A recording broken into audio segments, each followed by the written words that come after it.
Hello friends, welcome to Rice IS YouTube channel. My name is Tanmoy Pal. আজকের prelims byte সেশনে আমরা পড়ব West ব্যাংকের সম্পর্কে। আজকের হোয়াট টু রিড সেশনে তোমাদের বলা হয়েছিল পেজ নাম্বার 17 থেকে এই পার্টিকুলার আর্টিকেলটা খুব গুরুত্বপূর্ণ সহকারে পড়ার জন্য।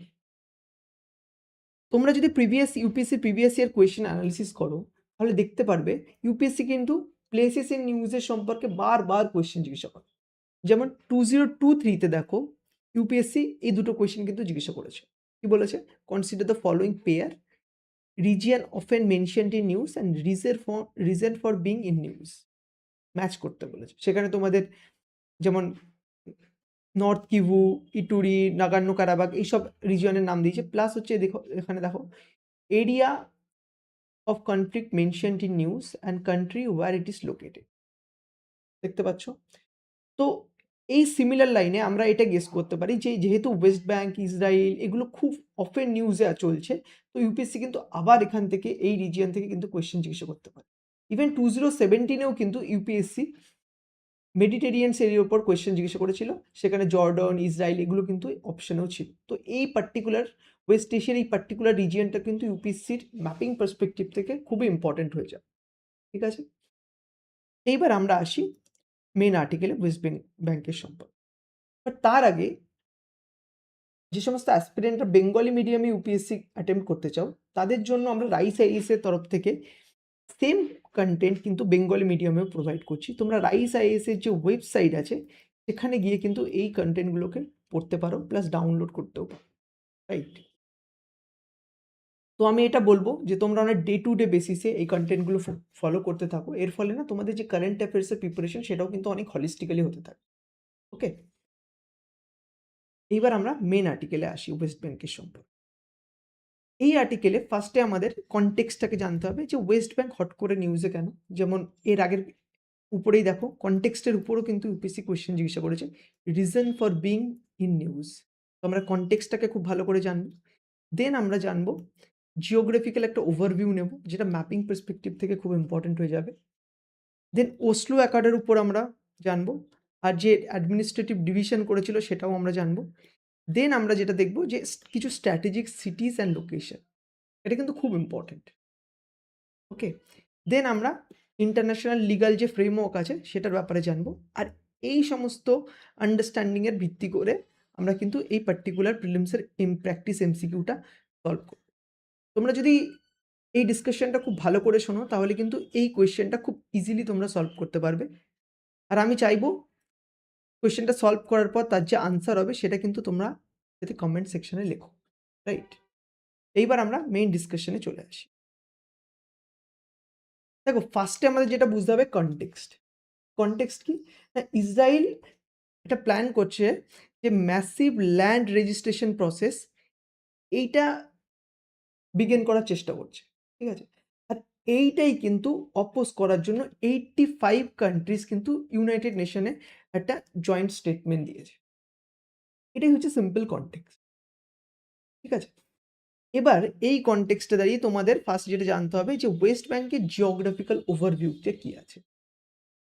দেখো ফার্স্টে একবার ম্যাপটাকে না খুব ভালো করে দেখে নাও। এইটি হচ্ছে ফার্স্ট অফ অল এটা হচ্ছে মেডিটেরিয়ান সি। ঠিক আছে? এইটা তোমার ইসরায়েল, আর এখানে হচ্ছে তোমার ইজিপ্ট, এপাশে জর্ডান, আর এই যে নিচে এখানটায় কিন্তু তোমার রেড সি আছে। ঠিক আছে?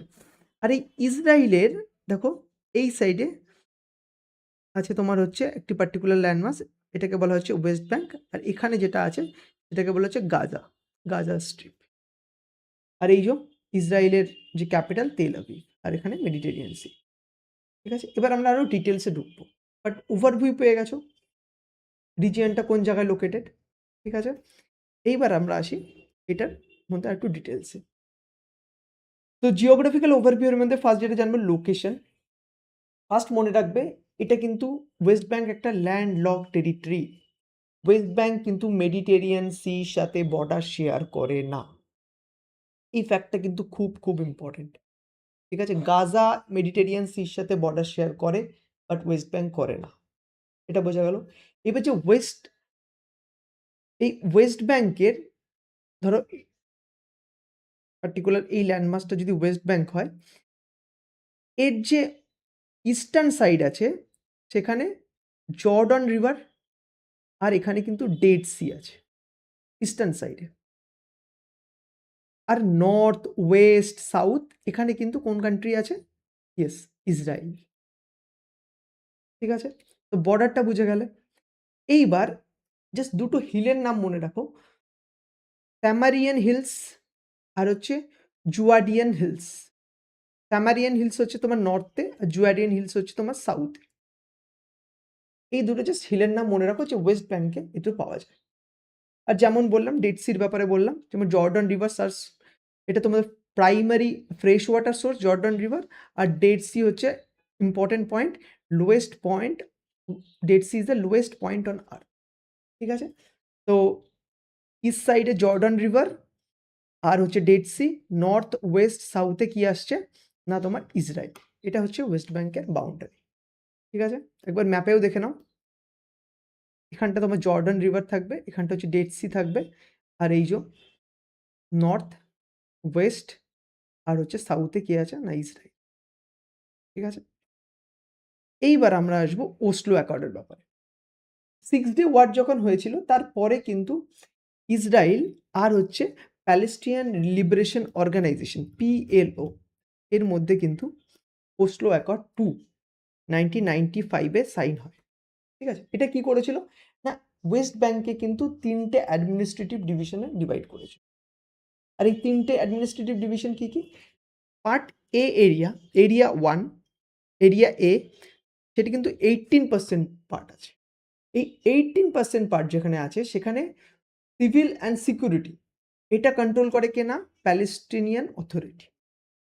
আর পার্ট এরিয়া বি, এই যে পার্টটা, সেটার মধ্যে 22% ওয়েস্ট ব্যাঙ্কের এরিয়া আসে। আর এটি কারা কন্ট্রোল করে না? এটি সিভিল অ্যাডমিনিস্ট্রেশন হ্যান্ডেল করে প্যালেস্টিনিয়ান অথরিটি।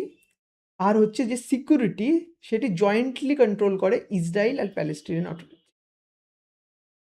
এরপর যে next part area C, 60% west ব্যাঙ্কের এরিয়া কিন্তু এরিয়া সির মধ্যে আসে। ঠিক আছে?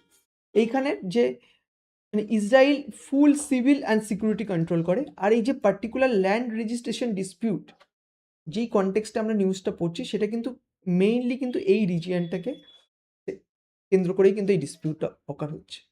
রাইট? এইবার এই অ্যাডমিনিস্ট্রেটিভ সাবডিভিশন তো আমরা বুঝে নিলাম। এরপর যেটা আমাদের বুঝতে হবে যে কিছু important city, strategic সিটিজ and location. First যে সিটিটা ইম্পর্টেন্ট সেটা হচ্ছে রামাল্লা। এটি কি না administrative capital of Palestinian authority. ঠিক আছে? এখান থেকে কিন্তু ডাইরেক্ট কোয়েশ্চেন তোমাদের জিজ্ঞাসা করতে পারে প্লেসেস ইন নিউজের মধ্যে। ঠিক আছে? আরেকটি নিউজ তোমরা সিটি তোমরা জানবে, সেটা হচ্ছে হেব্রন, আল খালিল। ঠিক আছে? এই যে এটা কিন্তু একটা হিস্টোরিক সিগনিফিকেন্সও আছে। এটা হচ্ছে কি না major flash point city containing cave of Patriarchs. ঠিক আছে? এটা holy site both Jews and মুসলিমদের জন্য কিন্তু। ঠিক আছে? দেন একটা সিটি কি আছে? জেরিচো। এটা কি? It is one of the oldest continuously inhabited city in the world, lies below sea level. তাহলে কি বললাম? রামাল্লা পড়লাম, হেব্রন পড়লাম, এটাকে আল খালিল বলা হয়। আর একটা কি করলাম না জেরিচো। এরপর আরেকটা ইম্পর্টেন্ট সিটি কি আছে না জেনিন। দেখো জেনিন সিটিটা কিসের জন্য ইম্পর্টেন্ট জানো তো? এখানে একটা রিফিউজি ক্যাম্প আছে। ঠিক আছে? Home to significant refugee camp. তোমরা যদি যারা যারা UPSC previous year question analysis করেছো তারা দেখতে পাবে ইউপিএসসি কিন্তু 2022-তে কিন্তু এই রিফিউজি ক্যাম্পের উপর কিন্তু কোয়েশ্চেন জিজ্ঞাসা করেছে। ঠিক আছে? তো ওই পার্সপেক্টিভ থেকে দেখলে কিন্তু এই যে পার্টিকুলার সিটি জেনিন, এটা কিন্তু বহু সিগনিফিকেন্ট হয়ে দাঁড়ায়। তাহলে আমরা 4টে সিটি জানলাম, রামাল্লা, হেব্রন, জেরিচো, জেনিন। এগুলো না কোথায় আছে? এগুলো ওয়েস্ট ব্যাঙ্কে আছে। ঠিক আছে? এরপর যেটা আমরা জানবো যে ইন্টারন্যাশনাল লিগাল ফ্রেমওয়ার্ক কি আছে। দেখো বোথ ইউনাইটেড নেশন আর International Court of Justice west ব্যাঙ্কে কিন্তু অকুপাইড টেরিটরি হিসেবে ক্যাটাগরাইজ করেছে। এটাকে কিন্তু মানে পার্ট অফ ইসরায়েল দেখায়নি। এটা জানে নেবে। আর একটা জাস্ট 3টে কিওয়ার্ড জাস্ট মনে রাখবে যে ইউনাইটেড নেশনের resolution 242, resolution 338 and land of principal, এই যে এই তিনটে যে কিওয়ার্ড, এটা কিন্তু ওয়েস্ট ব্যাংকের সাথে রিলেটেড। এই যে তিনটে কিওয়ার্ড যদি তোমরা জেনে রাখো না, প্রিলিমসে যদি এই রিলেটেড কোয়েশ্চেন্স আসে, ঠিক আছে, ওয়ান লাইনারে, তাহলে কিন্তু তোমরা করতে পারবে। ঠিক আছে, তো বর্ডার জানলে, ইম্পর্টেন্ট সিটিজ জানলে, কনটেক্সট জানলে, আর ইন্টারন্যাশনাল ফ্রেমওয়ার্ক কিন্তু জানলে। এবার যদি তোমাদের এই ক্ল্যারিটিটা হয়ে থাকে, তাহলে আমি চাইবো যে তোমরা প্রিলিমসের এই পার্টিকুলার এমসিকিউটা সলভ করো। রাইট, যদি আনসার তো প্রথমে চলে এসছে, যদি এটিকে ভালোভাবে সলভ করতে পারো, তাহলে কমেন্ট সেকশনে আনসার যে নিচে লিখে দাও। ঠিক আছে, আর যদি সলভ করতে না পারো নিজে থেকে, তাহলে আবার এই ভিডিওটাকে আরেকবার 2x স্পিডে বা 1.5x স্পিডে দেখতে পারো, যাতে এই পুরো যে টপিকটার সম্পর্কে ক্ল্যারিটি যেন হয়ে যায়। আর এটার জন্য প্রিলিমসের আগে জাস্ট একবার রিভিশন করলেই হয়ে যায়, এটার জন্য বারবার পড়তে তোমাদের না হবে। রাইট, আশা করি তোমরা এই টপিকটা বুঝতে পেরেছো। আর এগেইন আমি বলবো, যারা বেঙ্গলি মিডিয়ামে এক্সাম দিচ্ছ, তারা কিন্তু এই পার্টিকুলার কারেন্ট অ্যাফেয়ার্সের যে কন্টেন্টটা, এটা বেঙ্গলি ভার্সনে ফলো করতে পারো। আর এর সাথে সাথে আমাদের যে আরও দুটো ইনিশিয়েটিভ আছে, deep analysis plus editorial explained, এটাও কিন্তু মানে ডে টু ডে বেসিস তোমরা মেইনসের যে কারেন্ট অ্যাফেয়ার্স, সেটা কনসলিডেট করার জন্য কিন্তু ফলো করতে পারো। ওকে, আই থিঙ্ক তোমরা বুঝতে পেরেছো সবাই। And thank you so much for attending this discussion, and all the very best for your prelims exam. Thank you.